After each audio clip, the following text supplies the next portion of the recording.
E aí, pessoal, bem-vindos a mais um Papo Sério com a Ali Clemento, podcast sem firula, sem frescura, onde o papo é sério, mas a gente sempre tem um pouquinho de bom humor, né? E a nossa convidada de hoje é uma convidada, uma mulher não, um mulherão. Já vou contar para vocês quem é esta nossa ilustre entrevistada, sem antes esquecer que a gente está aqui sempre com os nossos parceiros, que eu escolho a dedo para seguirem com a gente nessa jornada. Farmatec, aqui ó, derrubei, né? Farmatec, farmácia de manipulação, RS Contabilidade, sempre com as dicas contábeis da Prida Daut. Clínica Nilo Frantz, medicina reprodutiva, com a sua equipe maravilhosa, sempre de olho também nos sonhos de quem quer ser pai e mãe. Claro, nos proporcionando um acesso ao mundo, é claro, né? Aqui no Papo Sério. Agnes Pereira Advocacia, minha deva pessoal, ela é braba, hein? E Diniz Laser, clínica de tratamento estético. A laser, é claro. Bom, vamos lá então começar mais esse episódio do Papo Sério. A nossa convidada é Tânia Hexigel, desembargadora do TRT e, olha só, presidente do Colégio dos Ouvidores Judiciais da Mulher do Brasil. Essa mulher sabe muito sobre direitos da mulher, é uma enorme defensora da gente, né, que ainda precisamos. Então, vamos lá, Tânia Hexigel, um prazer te ter aqui com a gente. Tânia Hexigel, um prazer te ter aqui. Antes da gente começar, eu quero te oferecer, Farmatec mandou para ti, não precisaria, só para manter ainda mais bela, o chá da beleza, olha aqui, ó. Então aí tu pode levar para casa, experimentar. Obrigada. E eu adoro ver mulher bem-sucedida, poderosa e linda, porque a gente pode fazer isso tudo, né? Ao mesmo tempo e sem deixar a peteca cair. Agora não é fácil, né, Tânia? Não é. Não é. Não é. Bom, eu fico impressionada, assim, com o teu histórico, com a tua trajetória, porque tu é uma das nossas grandes defensoras das mulheres, além de ser desembargadora aqui, que já é um enorme trabalho, uma enorme responsabilidade.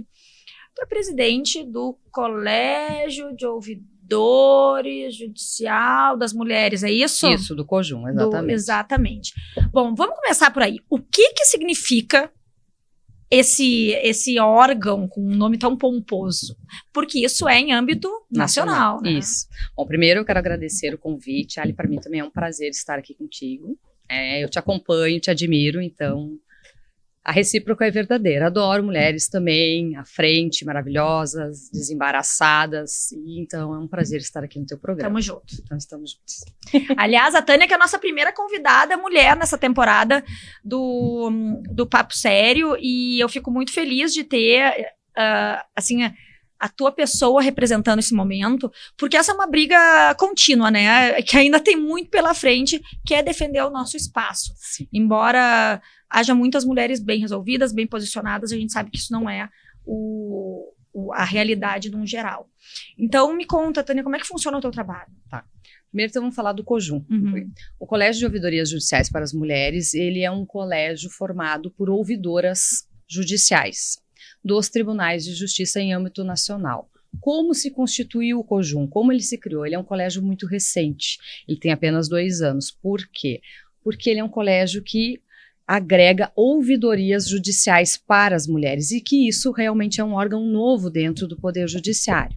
Nós começamos, eu vou voltar um pouquinho para dizer como chegamos no COJUM, inaugurando a ouvidoria judicial no Conselho Nacional de Justiça para as Mulheres. Então, a ouvidoria para as mulheres do Poder Judiciário foi inaugurada no dia 8 de março de 2022 no Conselho Nacional de Justiça, da qual eu tive a honra de ser a primeira ouvidora nacional das mulheres no Poder Judiciário. Eu já ocupava o cargo de ouvidora nacional do Poder Judiciário, mas não das mulheres. E na época, o presidente, então, do Conselho Nacional de Justiça, que era o ministro Fux, ele entendeu que nós precisávamos ter um órgão especializado para receber as demandas relacionadas às questões de gênero. Foi aí, então, que se criou a Ouvidoria Nacional dentro do Conselho Nacional de Justiça.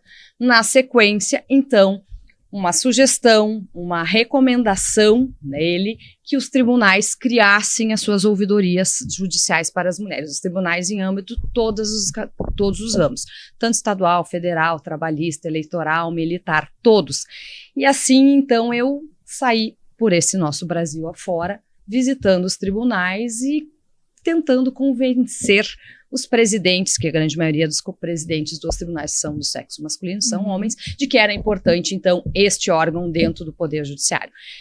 De 91 tribunais, nós temos 70 ouvidorias judiciais, em 70 tribunais. Diante disso, nós precisávamos organizar essas ouvidorias de uma forma que elas trabalhassem conjuntamente e que tivessem uma ligação, uma rede. E aí sim, então, foi criado o Colégio de Ouvidorias Judiciais para as Mulheres no dia 15 de fevereiro de 2023. Tá? Um ano após. Um ano só, praticamente um ano e meio. Exatamente, né? Nós temos de colégio um ano e meio. E aí eu fui eleita a presidente do Colégio de Ouvidorias Judiciais para as Mulheres. Tu que já foi também conselheira do CNJ, né? Sim. Que é, aliás, um grupo muito seleto, são 15 apenas, não são? São 15. Então, a Tânia tem uma representatividade nacional imensa, e isso certamente te facilitou trazer para o âmbito feminino. Agora, Tânia, uma pergunta, assim, quais são as maiores demandas que vocês têm, que vocês recebem? Então, qual é a necessidade prática desse trabalho de vocês? Na verdade, por incrível que pareça, é a informação. Muitas delas sofrem violência e não sabem bem se é.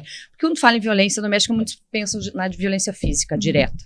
Mas existe a violência psicológica, aquela violência patrimonial, moral, enfim. E às vezes elas têm dúvida de que estão sofrendo e logo na consequência, se não estancar, vem para a violência física, enfim. Então, as demandas são essas, mas existem outras formas também de demandas. Alguns casos específicos lotam as ouvidorias, com algum acontecimento a nível de repercussão de Brasil, um acontecimento, vamos lá, aquela menina que estava grávida com 10 anos, se podia abortar ou não. Essas demandas vêm não só interna do judiciário, mas da sociedade externa, acionando o Poder Judiciário através das ouvidorias para as mulheres. Aí vê como a comunicação é importante, né? E a gente falar reiteradamente sobre o mesmo assunto, às vezes parece cansativo, mas é porque as pessoas precisam entender mesmo que, opa, isso aqui acontece comigo. E é incrível porque muitas pessoas são vítimas sem saberem que são vítimas. E aí, como é que funciona? Vocês recebem, eu acho sensacional esse termo ouvidores, porque são realmente ouvem isso. as demandas e a partir dali direcionam para serem solucionadas. Exato. A função é essa mesmo, né? É ouvir e encaminhar.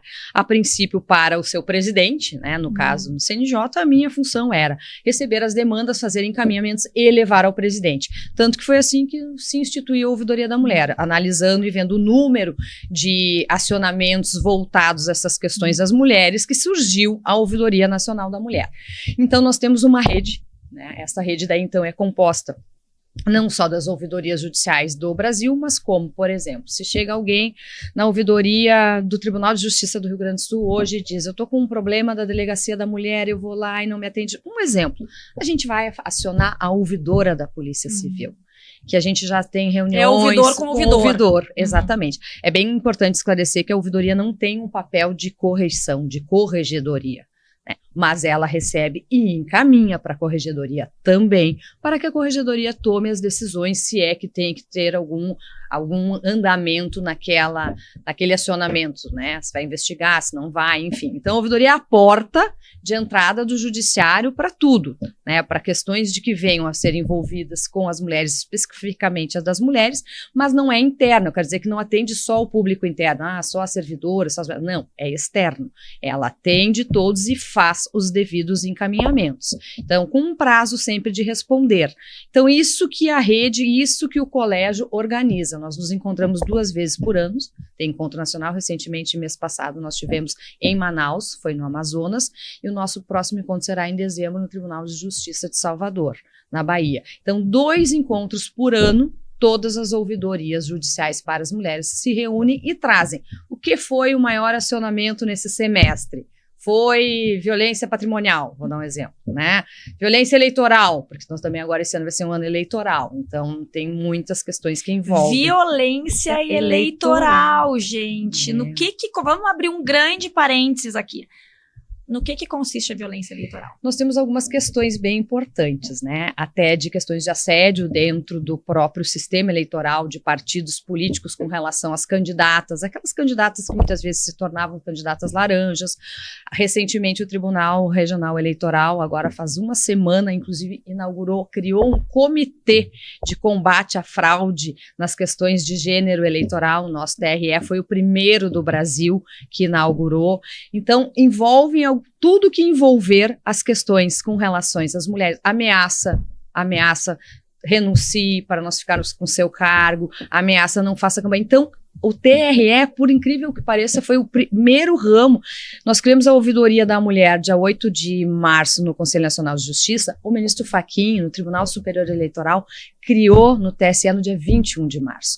Então, quando o líder cria, é mais fácil. Claro, vem de cima para baixo. A cultura vem de Exatamente. cima, né? Então, os TREs do Brasil são o maior número de tribunais que criaram ouvidorias das mulheres. Por que tem 19 tribunais que não tem ainda essa... Eu acredito que eu avalio porque não tem interesse, não é importante, e isso não é comigo.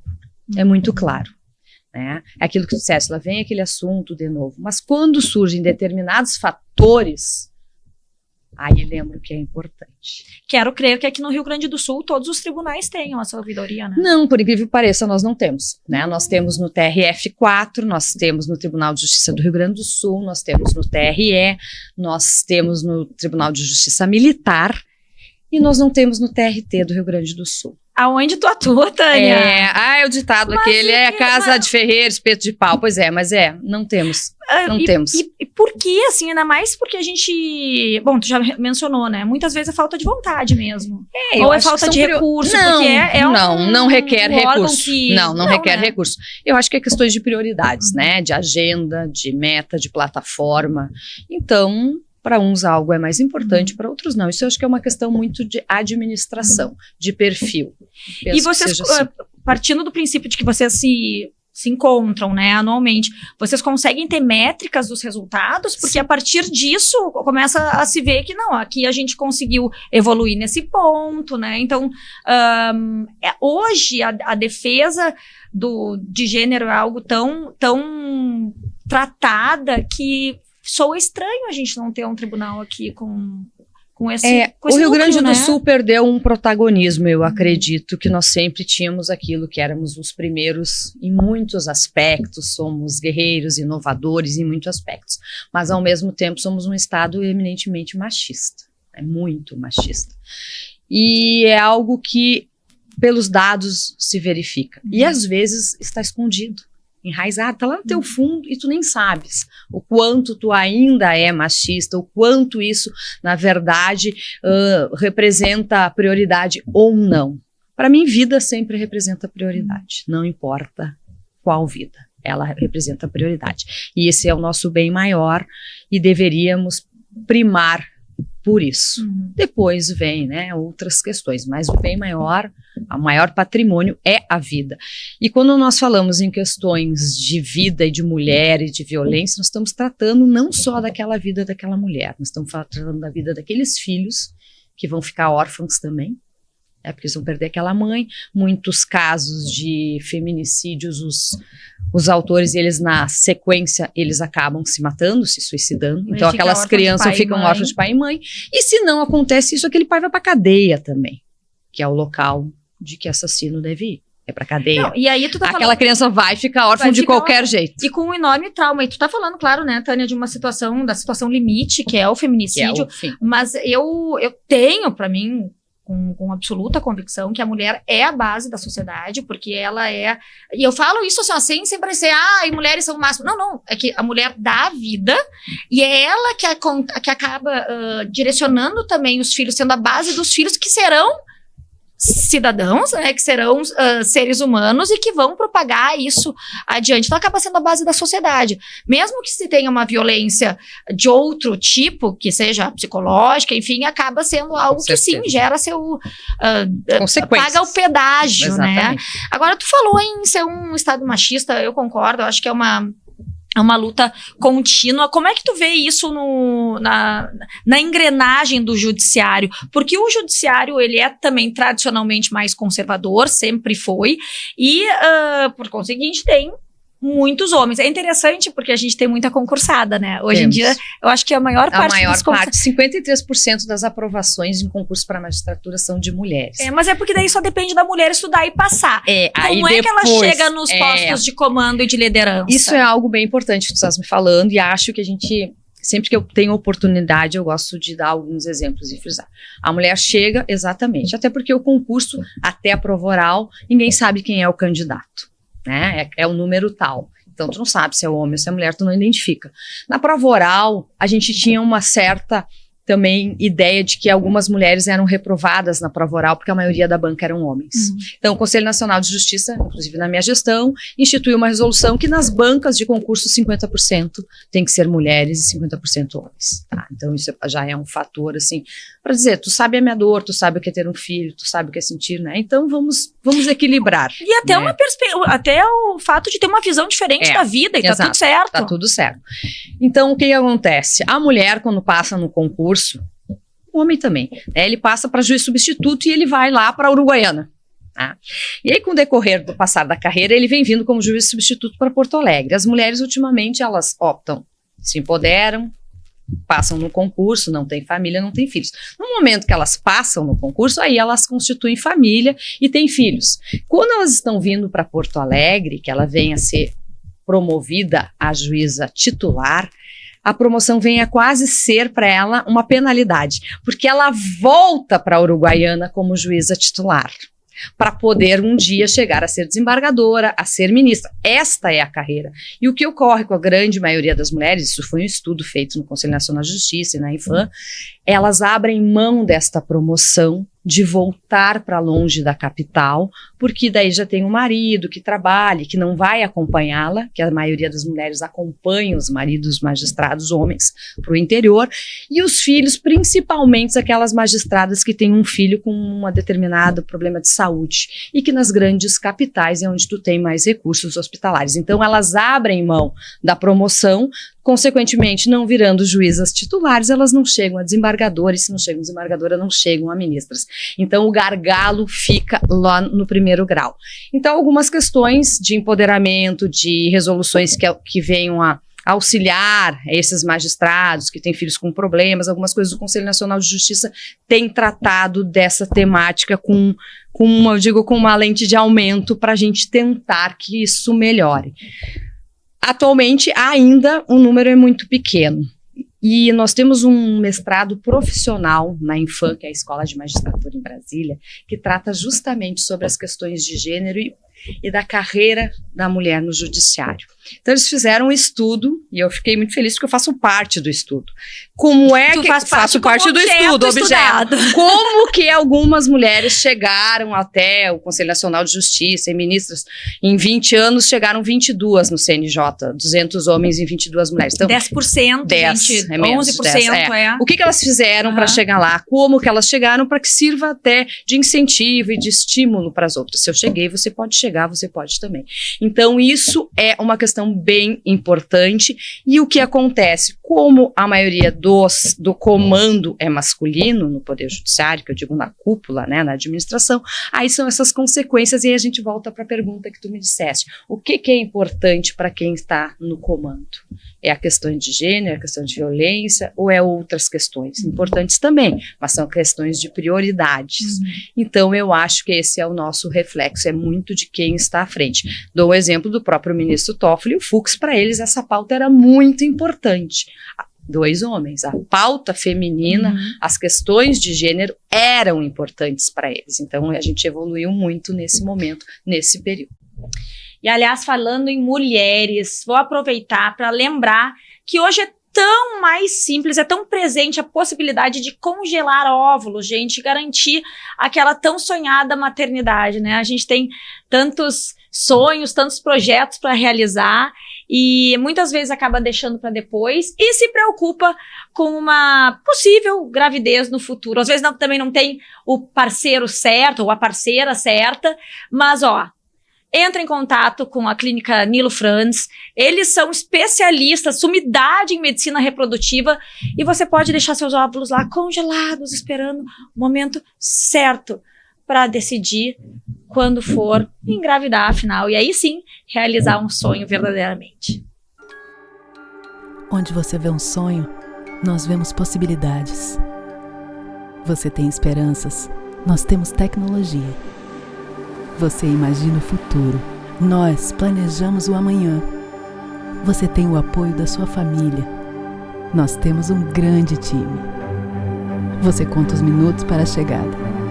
Nós acompanhamos cada fase. Você enxerga a felicidade. Nós também.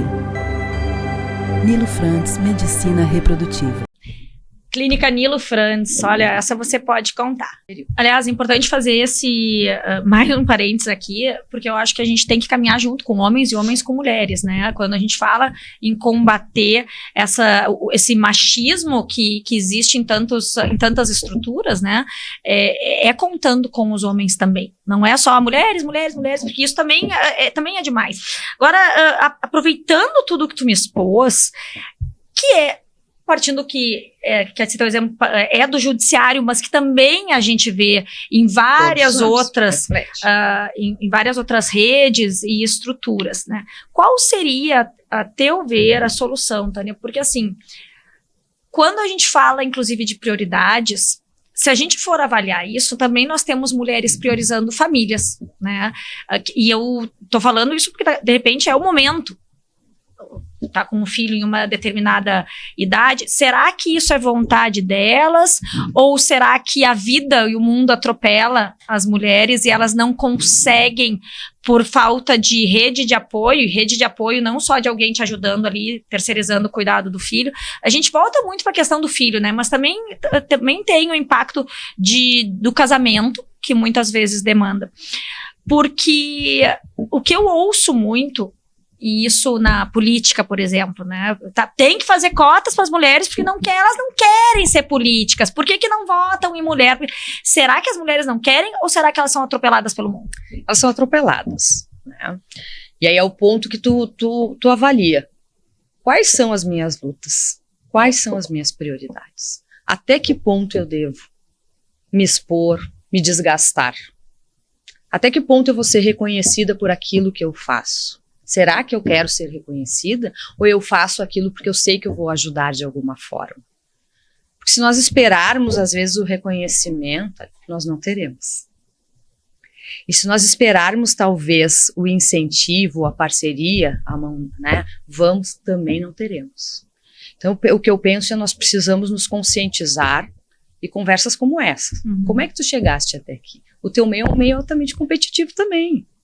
Né? Quantas mulheres nós temos à frente da comunicação, apresentando programas, né, âncoras de jornais, enfim. A luta é de todos, a luta é igual.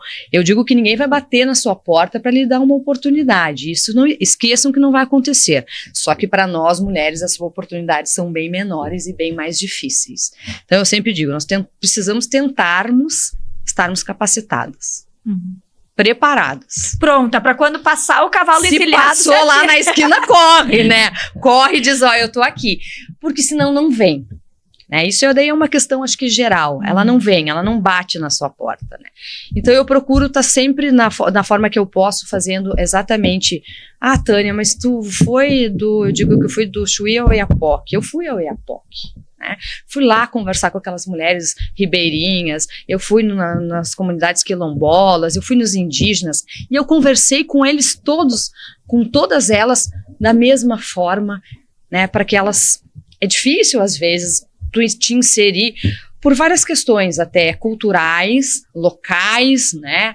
É difícil de tu falar, talvez, para uma mulher indígena, né? Que ela não pode sofrer violência também, que ela tem direitos também. sabe? E tu conseguir chegar lá naquela aldeia, né, digo, nos povos indígenas, e que eles te deixem entrar para conversar com elas. Então, eu acho que eu não perco nenhuma oportunidade. Aonde eu posso e que me deixam, às vezes não deixam, eu vou tentando empoderar e esclarecer muitas questões, às vezes de esclarecimento e muito mais informação e de direito. Não, e pula no cavalo encilhado de salto ainda, né? Eu gosto de dizer isso, a mulher faz a mesma coisa que o homem, mais e ainda de salto alto. Dani, em que momento... TRT, né? Então, Tribunal Regional do Trabalho. Em que momento tu abriu os olhos para a luta da mulher na tua carreira? Na verdade, a luta da mulher, eu acho que eu trago comigo desde pequena, né? Aí eu acho que, assim, nós lá em casa somos 3 filhas mulheres. Na minha também. Então, ó, temos algo em comum. 3 filhas mulheres, eu sou a mais velha das 3. Então, temos mais algo em comum ainda. E eu sempre tive, assim, uma criação, eu acho que daí vem da criação, né? Uma criação de que eu tenho um pai, assim, super tradicionalista, gaúcho, eu dizia que ele era machista, gaudério, e que casou com uma carioca, que a minha mãe é uma carioca do Rio de Janeiro. E ele teve a felicidade de Deus brindá-lo com 3 filhas mulheres. Então, ele foi conviver e entender, querendo ou não, o universo feminino. E aí, acho que ele deu aquele estágio. Não, as minhas não. Com as minhas não. As minhas vão poder fazer o que quiserem, estar com quem quiserem, irem aonde quiserem, porque a vida é assim. Então, a gente foi criada lá em casa para a gente ser assim. Eu acho que é uma forma ser também livre, muito de né, criação. e independente e se virar. E aí, às vezes ele brinca, mas não precisava ir tanto assim, né, Tânia? Menos um pouco, menos um pouquinho. Acho que exagerei. Mas eu brinco, às vezes, quando eu não perco a oportunidade de dizer, eu tinha 18 anos, aí eu fui ter meu primeiro carro, meu Fiat 147.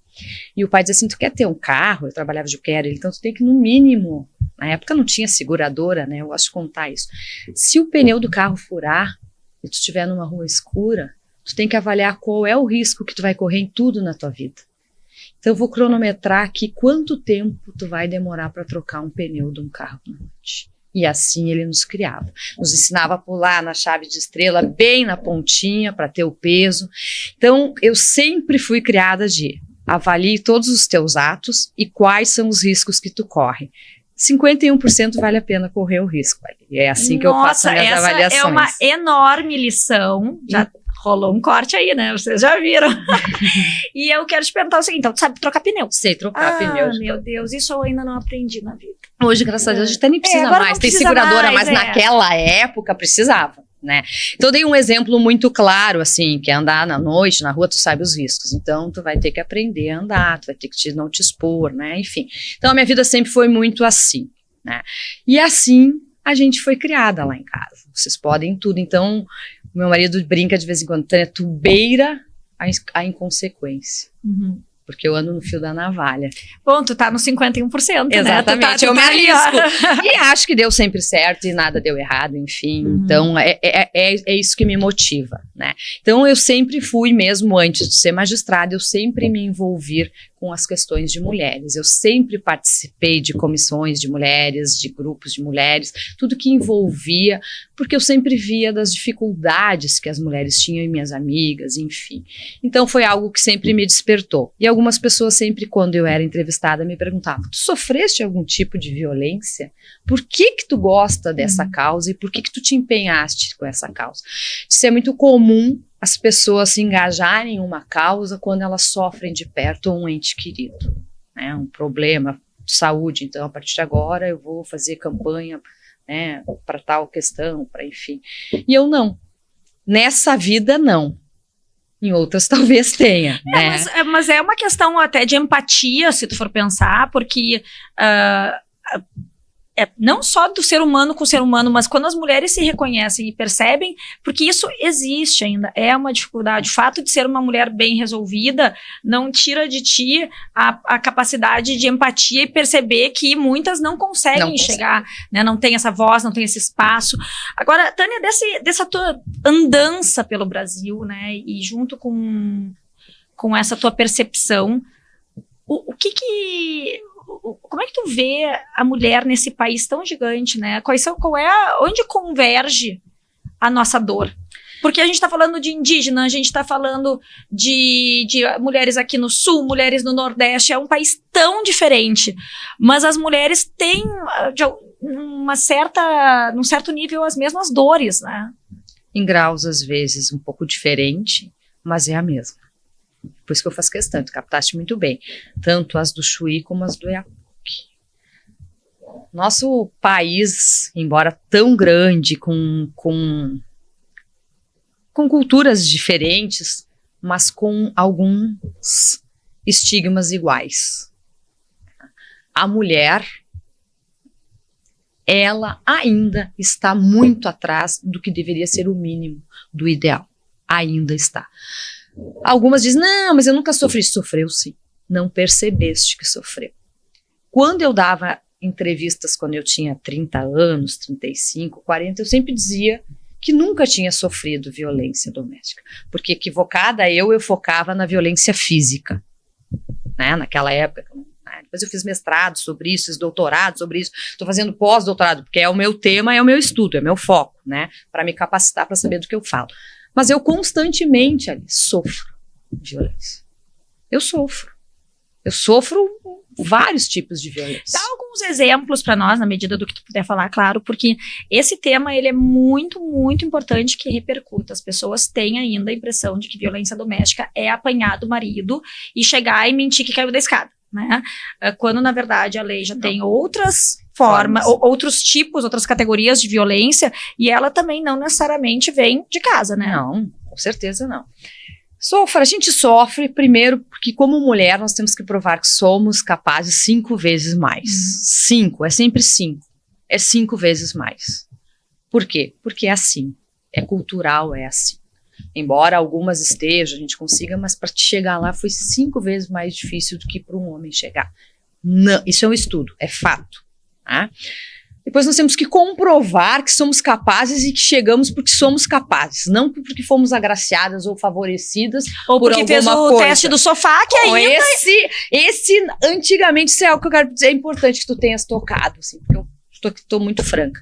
E este me incomodava até os meus 30 anos, mais ou menos, quando diziam questões com relativas a essas, a minha pessoa. Me incomodava. Chegavam a te fazer... a te ameaçar ou de alguma forma tentar te convencer. Com certeza, de não ir, não com fazer. Com favorzinho sexual poderia ter uma ajuda. Sabe que eu acho que essa questão, a minha relação com os homens, ela é muito... Acho que isso até é de menos. É bem clara, acho que é pela forma como eu trato. O meu universo sempre foi muito, embora com as mulheres, muito masculino. O meio que eu transito, a grande maioria é homens. Então eu consigo me resolver muito bem. Na segunda eles já sabem como que eu procedo, quem eu sou, então eu tenho muitos e muitos amigos homens. Mas eu tenho essa questão às vezes das mulheres ou das pessoas que não me conhecem dizerem, chegou lá por causa dessa questão. E isso era algo que me incomodava no início. Hoje não me incomoda nem um pouco. Não estou nem aí. Passou a ser algo que não me diz respeito. Não... Sabe? Não diz nada. Porque eu acho que a minha trajetória, eu já tenho mais de 50 anos. Então, assim, eu não sou mais uma moça, eu não sou mais uma menina, eu não sou alguém como, né, que possa... Não, e que precisa provar algo pra alguém, né? Acho que a minha história das coisas que eu faço, eu acho que já dizem porque eu estou aqui. Não precisaria fazer, não ganho mais para isso. Mas é difícil, né, Tânia? Porque, claro, tu fala do alto já da tua história de vida, né? E estando muito bem posicionada... com essa tranquilidade. O que dói é ver que ainda tem muitas mulheres mais jovens, né? E inseguras diante que talvez pensem, não, eu preciso me submeter a isso. E eu não tô falando aqui só de questões sexuais, mas não, me submeter a pressões, a violências. Ou até um determinado rótulo, né? Pra conseguir evoluir. E sim. E acho também que as que optarem por esse caminho, tá tudo certo também, tudo certo. Né? Eu acho que às vezes é estratégico. É estratégico. Acho que a gente joga com as armas que se entende que é e tá tudo bem. Agora, o que eu penso sempre é que a gente não pode desistir por causa de algumas questões. Tânia, tu já foste pressionada para não fazer tal coisa, não concorrer, não sei. Muito pressionada. Muito pressionada. E no início da minha vida, eu ficava me questionando, foi aquilo que eu disse, vale a pena eu estou sendo, né, me incomodando, enquanto que eu tenho meus filhos que eu não estou com eles, a minha família, que é a minha base de sustentação, tenho uma família muito bem estruturada, pai, mãe, gente, irmãs, então tu te questiona até que ponto que tu estás te prejudicando para ajudar um terceiro, né, enfim. Hoje, acho que é ao contrário. Me pressionou, se ferrou. Aí é que apertou o botão pro negócio explodir. Não, é bem assim. Então, assim, é algo que acho que me motiva muito. É aquilo que eu disse assim. E não há algo e nada que eu acho que se eu quiser fazer, eu não vou tentar fazer. Hoje eu só faço aquilo que eu acho que vai me dar prazer e não me importo o que os outros vão dizer e vão pensar. E se eu também não conseguir? Não, o objetivo é tentar fazer. Faça o melhor que puder. Se conseguir, excelente. Se não conseguir, tá tudo bem. Mas não desista de tentar. Esse é o objetivo. O que te motiva hoje? Qual é o teu propósito? Porque pra mim, assim, me parece muito claro que tu tem essa vontade de transformar também o mundo através do teu trabalho, né? E que é incrível. Então, é esse o teu propósito no momento? Pode trocar de propósito depois, né? Mas a gente vê esse brilho no olhar. Esse é meu propósito. Hoje, as pessoas me reconhecem como uma pessoa defensora das mulheres. Ponto. Elas me reconhecem muito mais do que todas as outras coisas que eu sou, né? E isso me dá muito prazer. Isso me dá muita alegria. Isso me faz muito feliz. As pessoas me perguntam, Tânia, mas tu não cansa? Ontem tu estava no Amapá. Semana passada eu estive no Amapá. Estive no Amapá não, no Acre. No Amapá tive no mês passado. E tu já tá aqui, tu faz sessão, porque a minha jurisdição é plena. Eu tenho distribuição plena e eu acumulo, né? As questões do CNJ. Distribuição plena, tu diz, recebo normal. Sim, trabalha como qualquer outro colega. Mas vai para Amapá, isso, Acre, não tem uma redução em função às outras funções que eu ocupo de processo de distribuição. Não tenho, então é plena. E algumas pessoas me perguntam, nossa, tu não cansa? É claro que eu canso. Né? Eu não sou mais tão jovem, então todas essas questões sim. Mas eu falo assim, olha, sabe o cara que trabalhou a semana inteira, a mulher que trabalhou a semana inteira? Sei. Aí ele vai jogar uma partidona de futebol. Ele se mata jogando, assim, ele sai exausto daquela partida, mas ele sai tri bem. Porque aquilo ali deu prazer para ele. Foi ali que ele descarregou, foi ali que ele se sentiu. Algumas pessoas vão na academia, malham, que não é meu caso. Malham, e saem de lá, nossa, eu estou renovado. Então, é isso que me impulsiona, é isso que me dá prazer. Toda vez que eu faço algo, que eu fui em algum lugar e que eu vi que foi positivo o meu trabalho lá, que eu consegui levar a informação, que eu consegui fazer com que aquela comunidade, que aquela sociedade, que aquele local, que aquelas mulheres entendam que elas podem melhorar, não ficarem mais passando por aquilo, ou até a título de esclarecimento mesmo da comunidade. Vale muito. Eu renovo uns 3 anos cada vez que eu faço essas coisas. E isso vai me dando uma adrenalina, me impulsiona a seguir. Então, por enquanto, é assim. Se daqui a 2 anos eu não vou ter mais essa sensação, talvez eu canse meu corpo, sei lá, não sei. Mas enquanto eu tiver, vai ser assim. Paradinha rápida, roda aí o vídeo da nossa Claro. É Claro. Com a Claro, você se conecta mais com o que ama. I've been catching vibes so fresh and clean. Yeah, I'm feeling good, feeling free.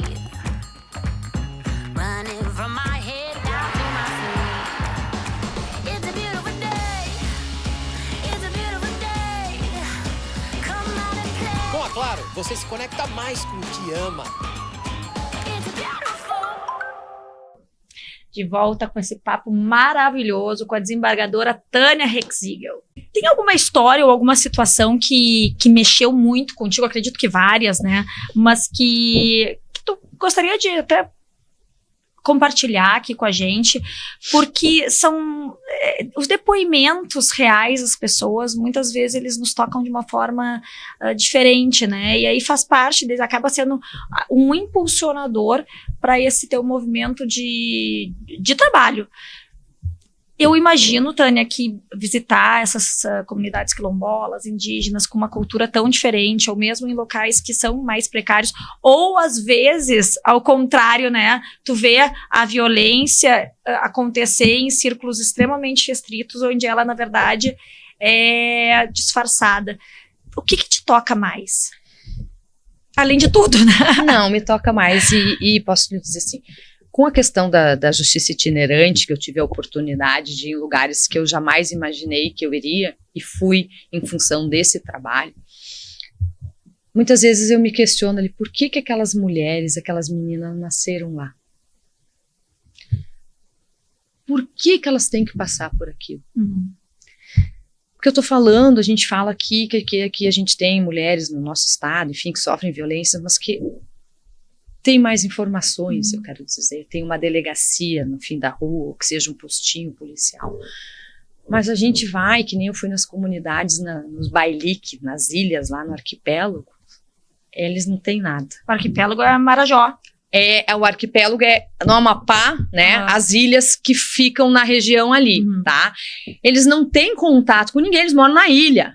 Sim, na verdade, essas pessoas, eu imagino elas não saem dali. Sim, e a realidade delas é aquilo, é uma bolha. É uma bolha. Então, quando o judiciário vai estar lá, dando um exemplo na itinerância, uma questão de cidadania para eles, tu te depara com realidades que eu saía de lá chorando muitas vezes. Eu saio feliz, mas saio chorando muitas vezes. Tipo, a iniciação sexual das meninas tem que ser pelos pais. Isso é algo... É muito violento. É muito violento. E para eles, além de tudo, eles acham que é o normal. É o que deve ser, porque eles que criaram. Então, tu tem que explicar para aquela comunidade, para aquelas meninas e para aqueles pais e para aquela comunidade que isso não pode, que isso é crime. Que o que fizeram a vida inteira é crime. E aí, quando eu cheguei lá no arquipélago, tinha um casamento coletivo. Foi aí que eu fui tomando pé da situação. E eram muitas meninas jovens e meninos jovens no casamento coletivo. Todos tinham tipo 18 anos, 20 anos. Eu digo, mas por que tantos jovens estão casando? Porque eles só podem casar com essa idade. Eu digo, tá, mas mas eles já moram juntos há muito tempo. Eu digo, tá, mas as meninas saem de casa, elas fogem. Então elas fogem dessa situação, e aí realmente quando tem um namorado, um menino que quer, e aí elas formam famílias muito cedo para fugir daquela situação, né? Então isso era algo assim que eu saía de lá e algumas daí eu converso, eu vou lá para ouvir e conversar, porque às vezes eu nem sempre eu consigo saber bem, eu fico sabendo, vou em locais porque eu sei que tem esse tipo de situação, mas muitas vezes não querem falar, é velada. E eu sempre me identifico com alguma mulher daquela comunidade ou alguma menina. Aquela passa a ser eu lá naquela comunidade. Então eu chamo ela para um canto, faço ela confiar em mim, dou meu celular, dou meu Instagram e digo para ela, tu vai ser eu aqui. Quando tiver dificuldades, tu me liga, me aciona, me manda mensagem, que eu vou te orientando de que forma, e se tiver acontecendo algo aqui que tu entenda que é diferente. Então, elas se sentiam seguras e aí, muitas vezes, me contavam o que estava acontecendo e a gente vai tentando, né, de uma forma, assim, eu digo daí do judiciário, palestras, enfim, esclarecer para eles que eles não podem fazer isso, é crime, mas é cultural. Não, para modificar isso são anos e anos. O que não dá é para desistir. Não dá para desistir. Né? E tu sai, e aí eu fui naqueles barcos, que é aquelas redes que tu fica dias na redezinha, assim, deitada nas redes, e eu fui embora e olhando elas na beirinha, abanando, tipo assim, sabe?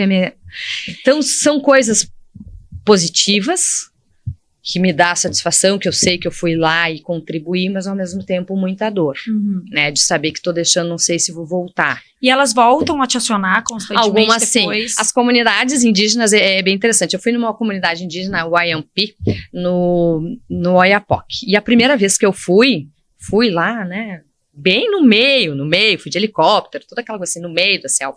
E eu fui, conversei, eles me receberam, me convidaram para ir primeiro, eu tive o contato com os caciques no Tribunal de Justiça Federal, e aí eles têm uma... Tem cacica? Tem cacica. E uma leitura, eles fazem uma leitura de almas, e algumas pessoas eles convidam e outras não. E eles me convidaram e eu prontamente, claro que eu vou, né? Tua alma passou positivo no teste. E aí, em plena Covid, deu eu e meus impulsos, né? Aí precisava autorização da FUNAI, teste de Covid, para não levar, enfim, tudo, fui lá.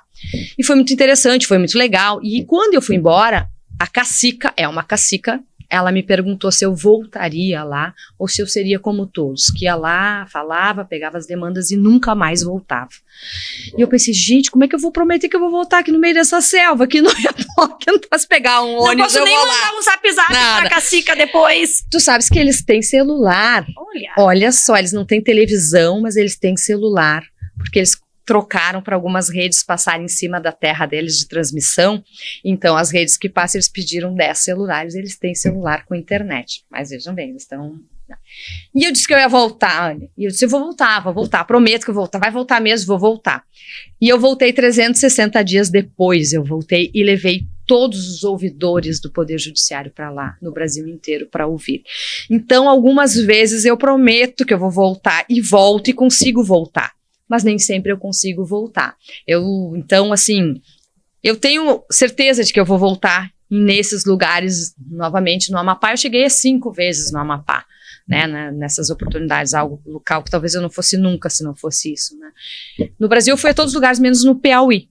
Todos os lugares do Brasil eu fui menos no Piauí. Piauí não sei porquê, nunca tive oportunidade, nunca teve demanda. O Piauí é o estado que eu nunca estive, nunca pisei na minha vida. O único estado? O único estado, os outros todos sim. Então eu penso que eu tenho um objetivo e acho que tenho aqui uma missão. Enquanto eu puder contribuir e auxiliar com as mulheres, eu assim farei. Claro que eu tenho supostamente simpatia por outras causas inúmeras. Quando eu fui no CNJ, eu era coordenadora da Comissão dos Vulneráveis, daí que abrangia, né, muito mais, o combate ao trabalho escravo, tráfico de pessoas, tudo era da minha responsabilidade na época que eu estava lá. Então, mas uma coisa vai levando a outra, né, eu ia para tratar do tráfico de pessoas em tal lugar e chegava lá e via que o tráfico, a maioria era mulheres, enfim, então sempre acabava na minha mão a questão que envolvia as mulheres. E esse tipo de, o trabalho, quando ele vira um propósito, ele tem que tocar o coração, né, senão não faz, porque é doído, ele é difícil, ele não vai muitas vezes te recompensar financeiramente ou em termos de reconhecimento mesmo, então tem que ser por convicção. Aí, Tânia, pra acabar, a gente podia ficar aqui 3 dias, vamos ter umas 3 entrevistas com a Tânia. Se tu pudesse apertar um botão nessa causa das mulheres aqui no Brasil, né, e estabelecer que isso vai ser assim a partir de agora, um projeto, algum valor, o que tu faria, assim, o que tu acha que seria o mais importante nesse momento pra gente dar uma virada de chave grande na condição da mulher aqui no Brasil? Se eu pudesse apertar aquele botão e o meu desejo se realizasse, eu gostaria de inverter os papéis. Bah, essa seria sensacional. A dor do outro a gente nunca sabe, e não sabe medir. Só sentindo para ter a empatia às vezes, né? A dor é algo que a gente não pode nem quantificar. A dor que eu sinto, a que tu sente é diferente, enfim. Eu gostaria de inverter os papéis para que todas as mulheres que vieram nessa jornada, mulheres, elas pudessem vir homens e os homens viessem mulheres. Era isso que eu gostaria. Isso seria, que era impossível, mas era o que eu gostaria. E eu tenho certeza que seria diferente. Pois quando a gente sente, é diferente. Porque eu acredito no povo brasileiro, eu acredito no ser humano, eu acredito. É utopia? Não sei. Eu acredito que é capaz. Se não acreditasse, não faria o que eu faço. Seria enxugar gelo. Alguns momentos eu penso que a gente enxuga gelo, realmente. Tipo assim, tá avançando, aí acontece um fato, volta tudo para trás. Voltou tudo para lá, não adiantou nada. Não, mas vamos, respira e vai de novo dar um passinho para frente. Então eu acho que se pudéssemos fazer isso, seria resolvido a maior parte dos nossos problemas. Vamos dar aquela parada, aquela respirada para falar sobre um assunto que nem sempre é fácil, mas é essencial. Dinheiro, contabilidade, contas. A Prida Daut, sempre com as suas dicas. Minuto Contábil ERS Contabilidade. Olá, sou a Priscila da Daut e a minha dica contábil de hoje é sobre a diferença entre distribuição de lucros e prolabore. Qual a melhor forma de remunerar o sócio? Você é sócio de empresa? Então precisa saber a diferença entre prolabore e distribuição de lucros. Essa escolha pode impactar os seus rendimentos e até mesmo seus impostos. Então, o que é a prolabore? De uma forma bem simples e resumida, é o salário do sócio. É a remuneração pelo trabalho que ele realiza na empresa e deve ser pago mensalmente, mesmo que a empresa não tenha lucro. Já a distribuição de lucros é a divisão do lucro líquido da empresa entre os sócios. É uma forma de remunerar o investimento feito no negócio e só pode ser feita se a empresa tiver lucro. Mas e qual a diferença? A principal diferença está nos impostos. O Prolabore sofre incidência de INSS e, em alguns casos, imposto de renda, enquanto a distribuição de lucros ela é isenta desses impostos. Mas tome cuidado, o Prolabore é fundamental para garantir os seus direitos previdenciários. Mas e qual a melhor opção? A melhor estratégia depende da situação da sua empresa e dos seus objetivos. Um contador pode te ajudar a encontrar o equilíbrio ideal entre Prolabore e distribuição de lucros, maximizando seus rendimentos e minimizando os impostos. Quer saber mais sobre Prolabore e distribuição de lucros? A RS Contabilidade tem as respostas que você precisa. Entre em contato conosco e descubra como otimizar a remuneração dos sócios da sua empresa. Viu só? A gente sempre tem algo a aprender, né? Conta com a RS. Na verdade, né, Tânia, essa é uma técnica, inclusive, usada em empresas, em que as pessoas mudam as suas funções para entender as dificuldades e as benesses, até mesmo, de estar em outro cargo. Na vida seria incrível mesmo, se a gente pudesse calçar um pouquinho o sapato do outro e entender o seu lugar nesse mundo. Olha, Tânia, sem palavras para agradecer, não só a tua presença aqui, mas o teu trabalho, né? Posso, na condição de mulher brasileira, gaúcha, privilegiada, como a gente diz, né? Mas também sendo voz e podendo trazer a tua voz para que muita gente conheça o teu trabalho e que a gente continue atrás de uma vida mais equânime para todos, né? Acho que é por aí, é que todos busquem a sua felicidade, mas que seja também igual para todo mundo, as mesmas condições para partir atrás dos seus sonhos. Então, parabéns mais uma vez mais. Não arrefeça a tua luta, né? Tem muita coisa por fazer. E vamos ver se tu vai pro Piauí e depois volta. Pois é, então, conta, quem sabe né? vão contar. E quem sabe uma outra oportunidade de vir aqui contar umas outras coisas, assim, que são bem legais e significativas também, que durante essa minha jornada aí eu fiz. E a gente vai falando sobre algumas situações. Sem dúvida nenhuma. Olha, muito obrigada. Eu que agradeço. E Muitíssimo. a gente vai ficando por aqui. Mais um Papo Sério que, infelizmente, chega ao fim. Semana que vem tem mais. Muito obrigada. E, claro, não esquece, né, de se inscrever no canal, ativa a notificação, aquela coisa toda, que a gente volta.